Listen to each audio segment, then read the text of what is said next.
guys, Retro Django here, welcome back to my channel. Today's video is gonna be a video with the Amiga CD32 and some expansion boards. Well, the main thing is I want to connect a Vampire to the CD32 and check out how it performs, how it runs, and to be able to do that we have to use this beautiful riser card here, which will enable connecting more Amiga hardware at the back of the CD32. I love this. It's from Keeper 2K and it gives me the possibility to put in a PS2 keyboard and RGB video out. That's beautiful. From Eduarana we have got this little board here that we are going to test in this video. So with this board you can actually use Amiga 1200 accelerator cards on your CD32. But as you can see here, it has got this little chip here that enables the IDE connector, which means you can actually install an IDE to CF reader on there. If you don't have an accelerator card, you can just put this one on and put a compact flash card with Workbench on, and this little card will enable the CD32 to boot in Workbench. So it works like an Amiga 1200. Isn't it great, guys? Great expansion. So let's just put this together and see how it goes. So we're about to make the first test here, test one. CD32 is opened. I've connected this connector so I can see the power's on, it's reading, and can you see it? I have to adjust it just a bit. Now you can see when the power's on. So that's okay. I won't take no chances. So best way to do this is just to open it and see what's going on. I don't want nothing to hit the RF shield here. We are using a brand new power supply. Can you see it? Yes, you can see it in there. So that's all right. We have got a lot of power. So power is not an issue when I connect a 060 card. So that's a given. Okay, so we have got the riser card installed. At this one, we're just going to check that it works. The RGB out works. That's the first test. So let's just give it a go and see what's going to happen here.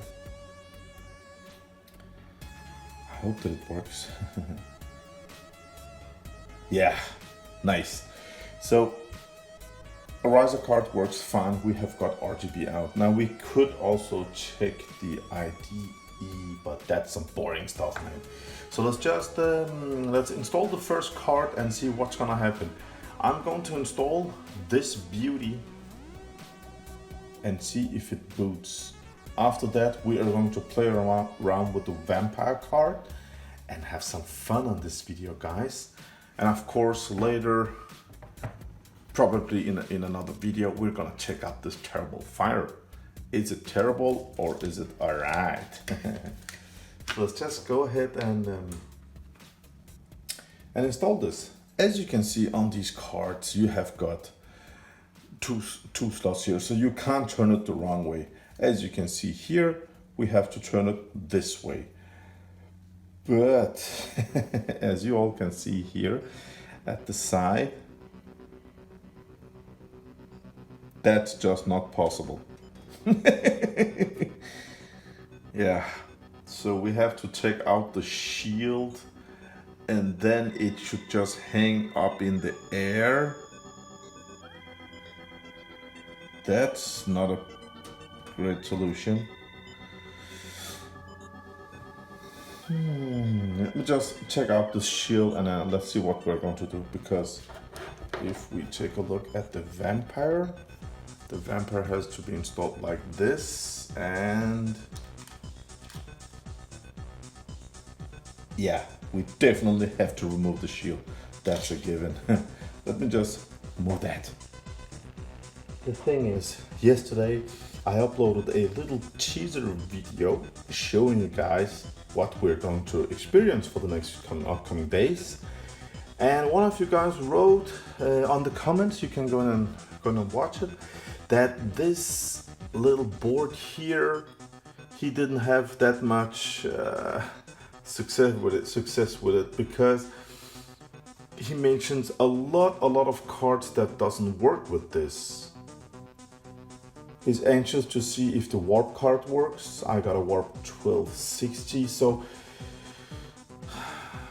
I hope it does what it has to do, you know, connect Amiga 1200 boards to the CD32 and just make them work.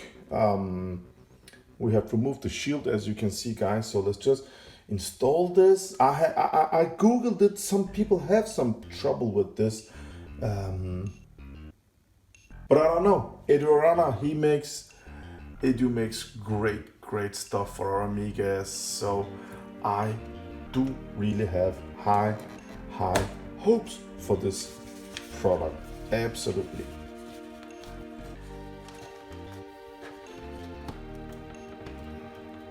Let's see here. I just want to be sure before I turn anything on, so let's just give it some power. With our brand new PSU, we are getting a black screen.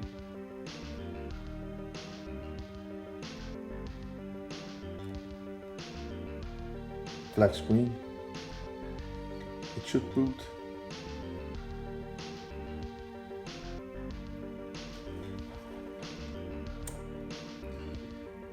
Okay.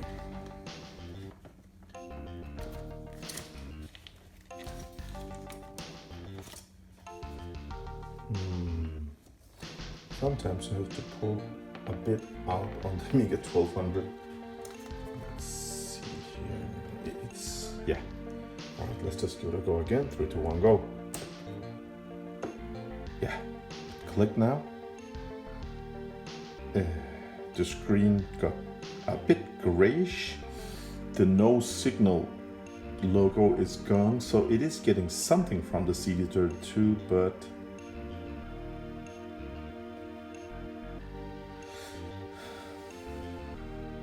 just wait 10 seconds more, because this one will look for the CD drive.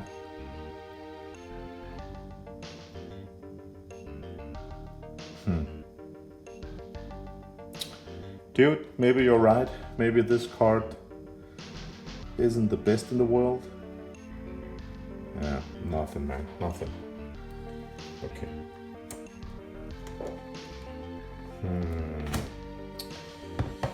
I will try to insert this. This is a Blizzard card, Blizzard 1230 MK3.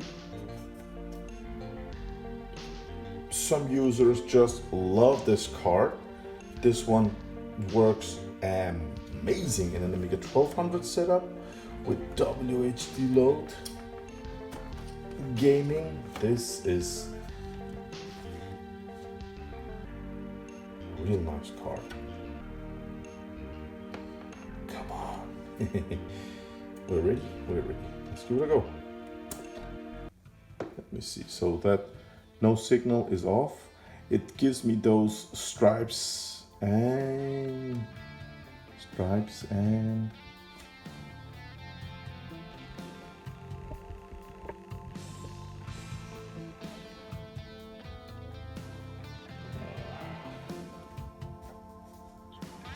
50 megahertz 060, guys. Well, it doesn't work.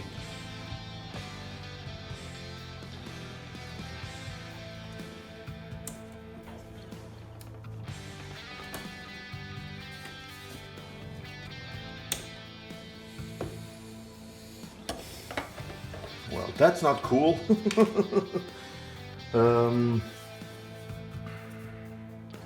Okay, so let's just go ahead and try the vampire card now. As you can see, without nothing, it boots fine. So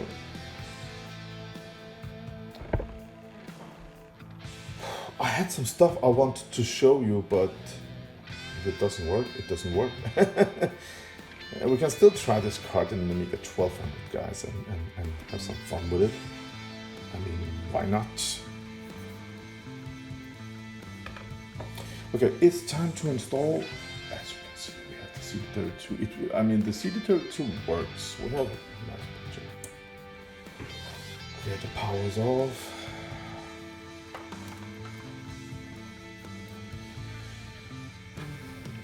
So, work. Please work. So it has got the, you know. Oh yes. Oh yes. Something's going on here. We have, or what, is it locked?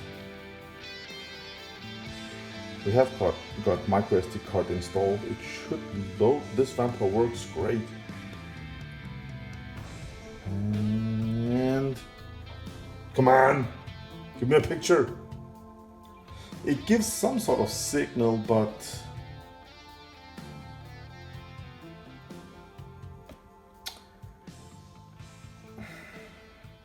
oh man. Come on. No.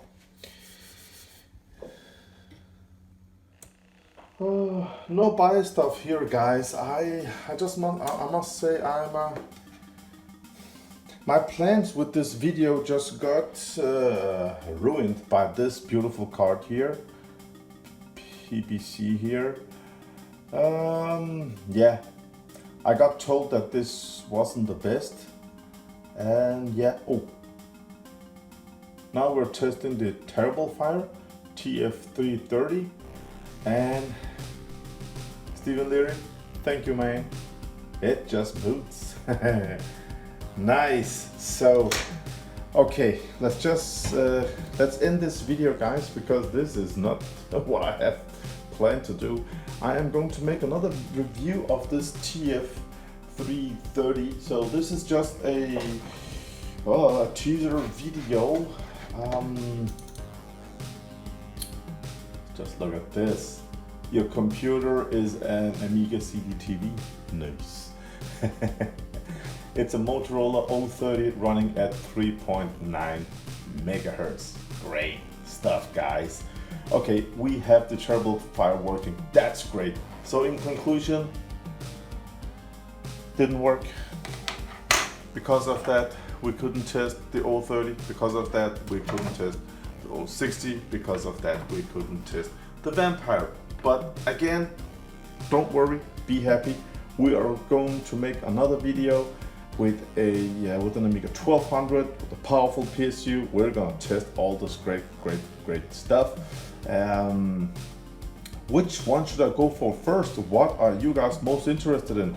The 030 card, 060 card, Vampire card, or the Terrible Fire 330? Let me hear it on the comments down below.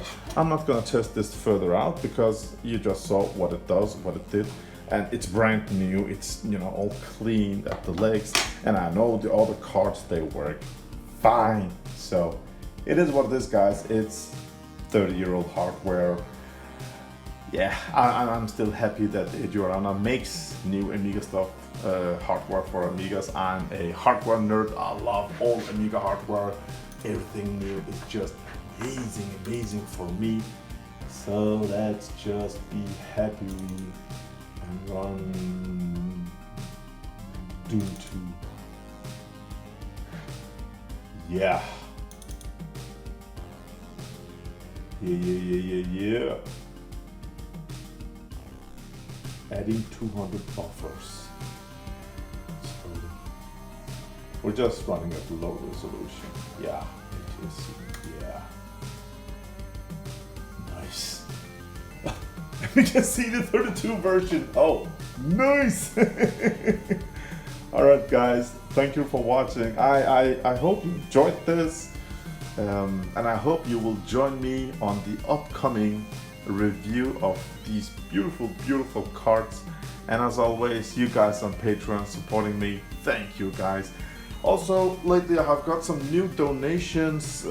Thank you guys. I'm really looking forward to reviewing them. Some great stuff. So all in all, it's summer 2021.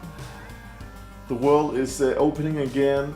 We're beating the coronavirus. It's happy times, happy days, and what a happy time to be an Amiga user today. Don't you agree, guys? It's just fun with all this new hardware, man. And again, Stephen Larry, dude.